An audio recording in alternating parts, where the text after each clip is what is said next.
And so we see in this particular vegetable, you take any part of it, you blow it up, you'll get the whole image again.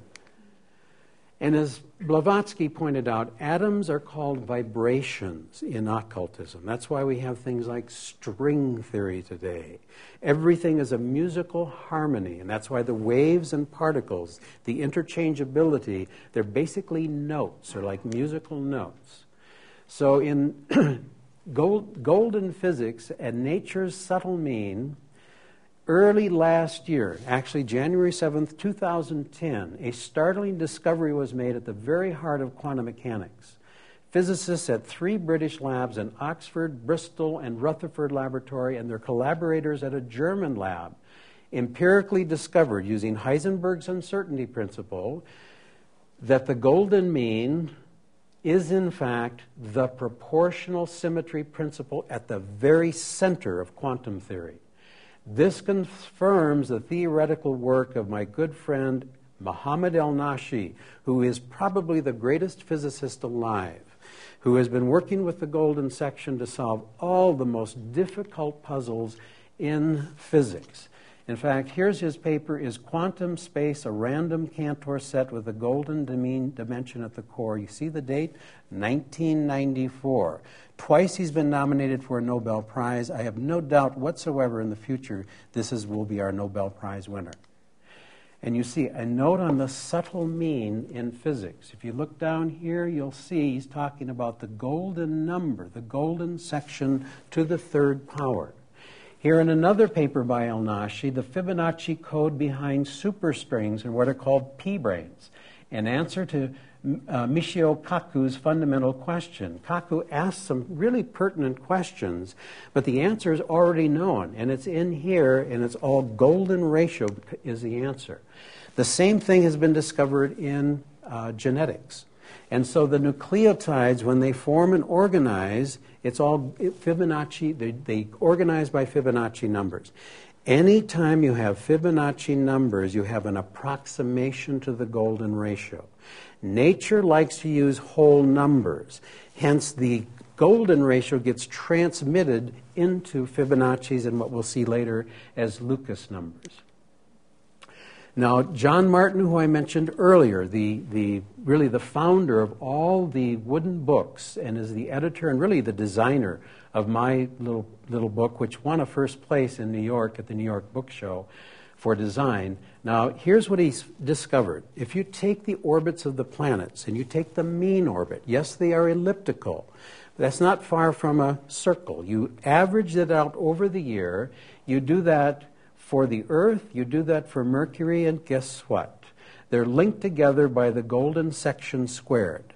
Not only that, if you take the diameter of the Earth, or its circumference, average it out, you take the mean diameter, the Earth and Mercury are in the same golden section squared ratio, 2.6180339, etc., 99.999%. Furthermore, if you take, now this is through observation, if you observe Venus over an 8-year period, now think of the Fibonacci's coming up here, it forms a pattern that forms a 5-fold rosette. You get a pentagram. On Venus, that takes 13 years to occur. Everything is linked harmonically throughout the entire system. And so if you look at the relationships between the various orbits of the planets, you begin to see these incredible, beautiful patterns in organization. We just looked at that one with Venus and the Earth, but you see it's all harmonics that's going on. Now here I am with Buckminster Fuller's, probably his primary disciple, Keith Critchlow, teacher of sacred geometry.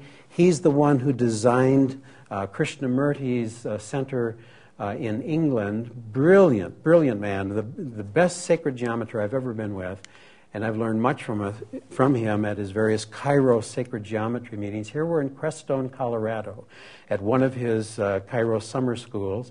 You see we're forming out of bamboo these huge pentagrams. We're going to form these huge Platonic solids and Archimedean solids. Here I am with his grandson, and we're in England at another Kairos summer school. Now, Saturday, we're going to do not only drawings, but we're going to do some geometric solids. We're not going to get as sophisticated as this. If we do things in the future, maybe we can build towards this. But you can see when you nest the solids together, and this is what George Henry Felt was getting at with a two-dimensional drawing. You do it in three dimensions as well, and you get the harmonics of the ratios of root 2, root 3, root 5, which is used to get the golden ratio, and then the golden section or golden ratio galore everywhere. Here I am with Keith Critchlow and another one of my teachers, John Michel, who's now passed, brilliant man, beautiful artist. Both of them are great Platonists, and we're looking at some of John's paintings. Beautiful book if you want to see literature that's wonderful and beautifully illustrated. His Sacred Geometry, How the World is Made. And he did a drawing for me before he died. Let's see. And it's an interesting poem. You may be able to see it, but I'll read it for you. New Light on Phi. A book I greatly value is the pride of my collection. I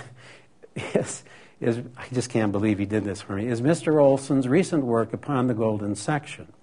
It is something that could change the world if they could understand it. Now, he wrote this in such a way, as you back up and you read it again, if they could understand it, I'm certain the authorities of long ago would have banned it. The secret it exposes is the key to life's creation. I can't explain it in a line, so here's an illustration. He did a beautiful rough drawing. Here is Benjamin Brighton, and my golden section book would not have occurred without his superior work. His contribution was incredible. In fact, in the appendix, the last appendix, second to the last, further Lucas magic, you'll find things there I don't know any scientist understands. And it is stunning. And it links music with the rhythms of the cosmos and its geometry. And of course, then here's the golden section book. These are illustrations taken from it, beautifully designed. Most of it by, the credit has to go to John Martineau, actually. Some of the images like Zeissing here and Leonardo da Vinci, we took lots from others. Then Houston Smith has been a big factor. Here I'm with Houston and Ram Dass. Houston is now going to do the forward to my new book, The Divine Proportion, The Mathematical Perfection of the Universe. While I was with him for a summer, I did this work, Plato and the Divine Proportion, Ascent to the First Principles. This is the cover that we've already designed for the new book. And as I said, that should be coming out in the spring of 2012. And here I'm with somebody that I would hope that all of you become aware of if you're not already. He is a theosophist, lives in England. He's one of the brightest physicists as well as theosophists I've ever come across. And here is his book, The Mathematical Connection Between Religion and Science. You need to have that in your library here. It is absolutely stunning, and he links subatomic particle physics with the Tree of Life, the Sri Yantra, the I Ching, not just willy-nilly, but he nails it right on the head. And then in Chaotic Climate Dynamics by Selvum, you find that weather turbulence is also all related, again, to golden ratios, nonlinear dynamics. The winding number of a hurricane, and therefore tornado, I would assume as well, is 137.5 degrees. It is a living being. Now, Roger Penrose and Stuart Hameroff have been looking for where is consciousness, and they've been looking at microstructures within cells called microtubules. But what's interesting about the microtubules, where they're finding the quantum mechanics of consciousness, is they're made up of 13 tubulin dimers, 8 spiraling one direction, 5 spiraling the other direction. 13 is to 8, 8 is to 5. These are all golden ratios. In other words, we are tuning forks. It's all resonance. Buddha sits under the bo tree and he goes into samadhi. He goes into resonance, quantum interconnectedness with the entire, presumably, if not universe, certainly the galaxy. So here's the clathrin molecule that's at the tip of the microtubules and at the synaptic cleft. And these clathrins turn out to be buckyballs. They're fullerenes. In other words, as we saw before, where we saw the pentagon surrounded by 5 hexagons, here we see it when they discovered carbon-60. And so you see both the closest packing of space And here's life and consciousness right there. Another good friend, Edgar Mitchell, who also went into samadhi on the way back from the moon and founded the Noetic Sciences. He made some interesting comments. Well, this is actually, we did a presentation together. His was Frontiers of Consciousness Studies. My interest is in resonance and how the self alters. We die, here's for the Lama present, we die to that ego, but then we re-identify with a greater, whatever that is. So consciousness, resonance, and self-identity. But here's the interesting comments he made in Nature's Mind, the Quantum Hologram.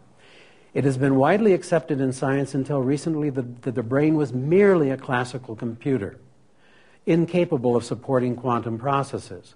The work of Hameroff and Penrose in isolating and describing microtubules have caused a re-examination of this dogma and renewed interest in uncovering the quantum processes involved in the human being in the brain.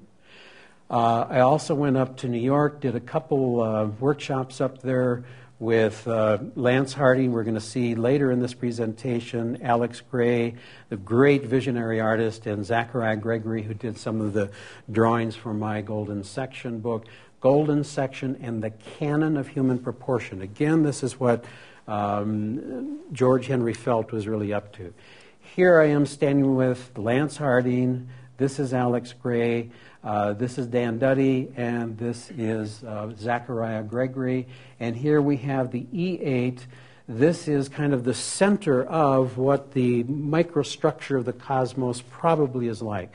And as I say, it is all related to golden ratios. Now, in the beginning was the Logos.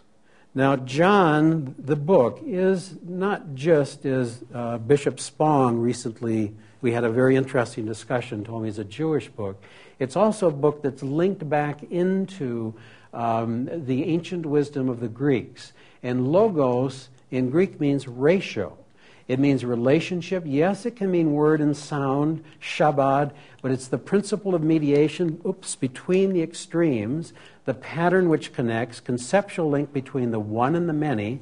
And by the way, that's what the golden ratio does. It is the secret of how does the one become many and how do each of the many return unto the one. It's through the bond of the golden section or ratio.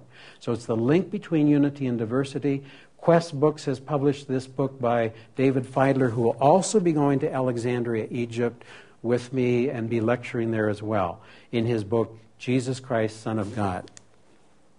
So ratio, again, is logos, ratio between two magnitudes. So, for example, 1:2, or you could simply write it as 1/2.